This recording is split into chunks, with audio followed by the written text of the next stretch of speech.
ABP के digital platform पर हाजिर हूं मैं रुमाना इसार खान और मैं इस वक्त जिस जगह पर हूं, अच्छा आप गेस कीजिए, इसे कभी पूरब का ऑक्सफोर्ड कहा जाता था, इसे आईएस की खेती वाली जमीन माना जाता था।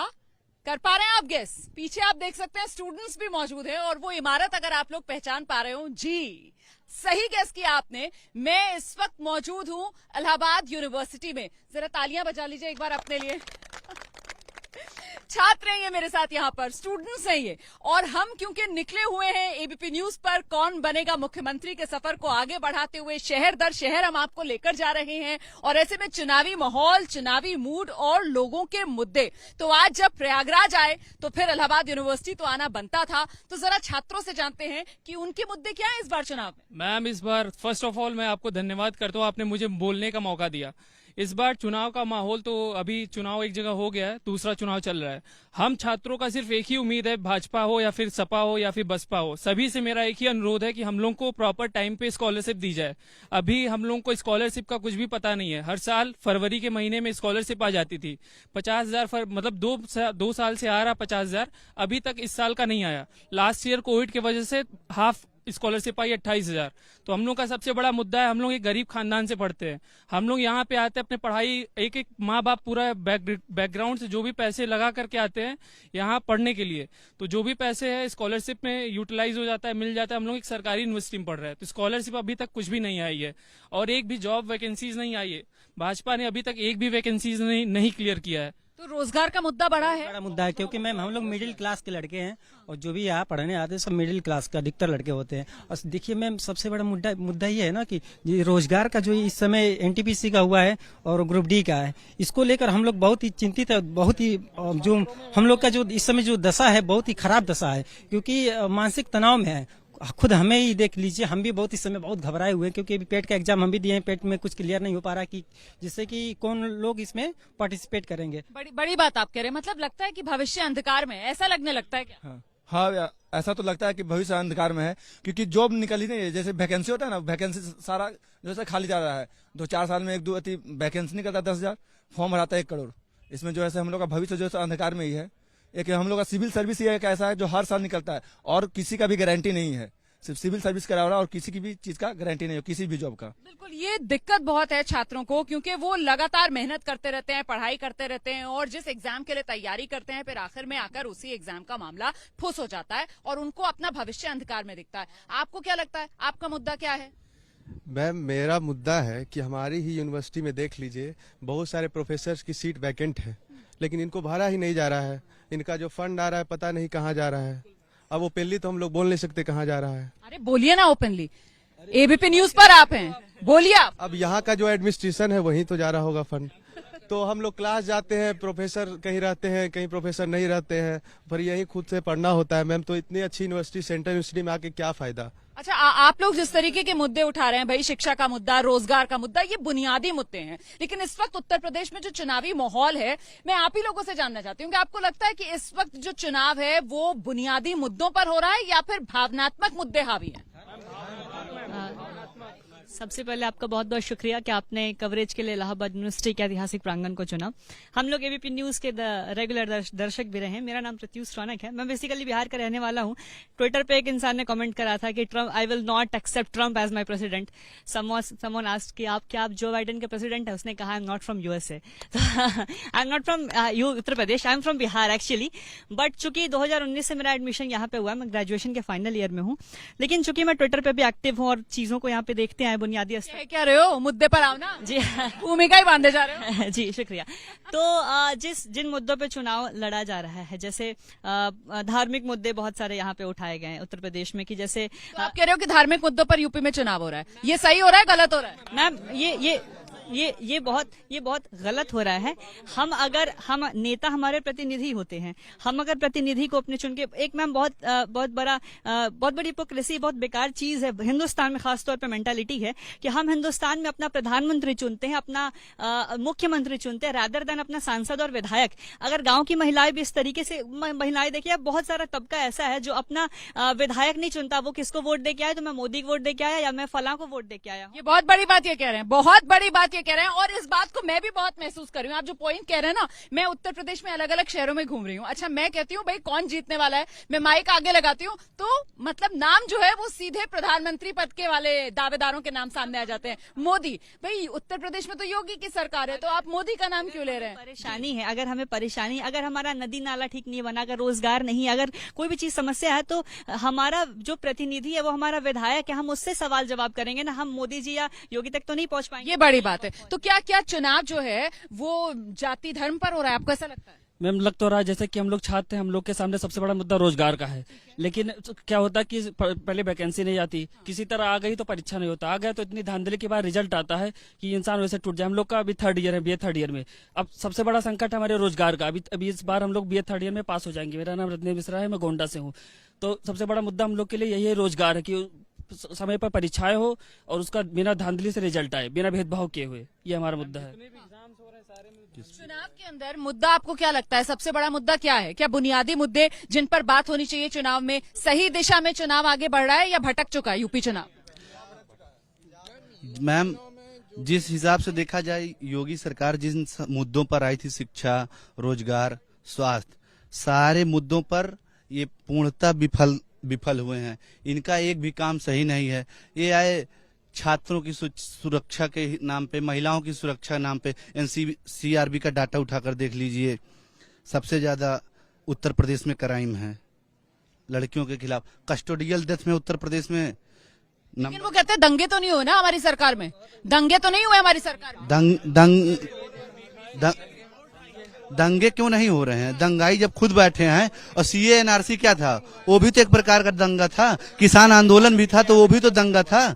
वो भूल गए क्या? क्यों ऐसी चीजें हो रही हैं?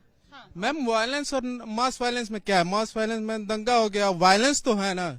स्टेट बदल रहा है, ये कहना ठीक है, लेकिन रैपिडली तरीके से जो चीजें पहले चल रही थी उसमें बदलाव आया है।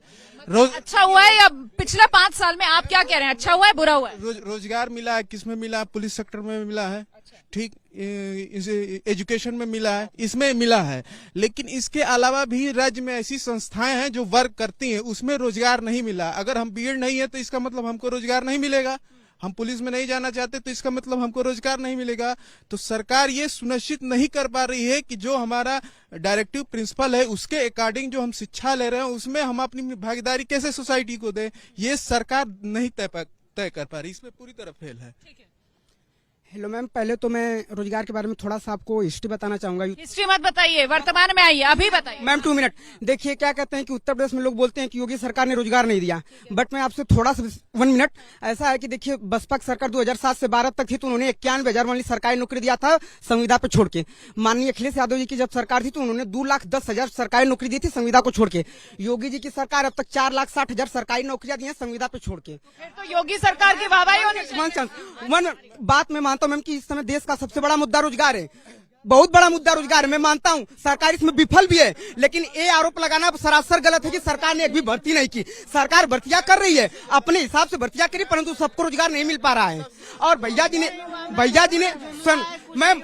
ने मेरे बड़े भैया जी ने एक बात बोली, सुनिए प्लीज।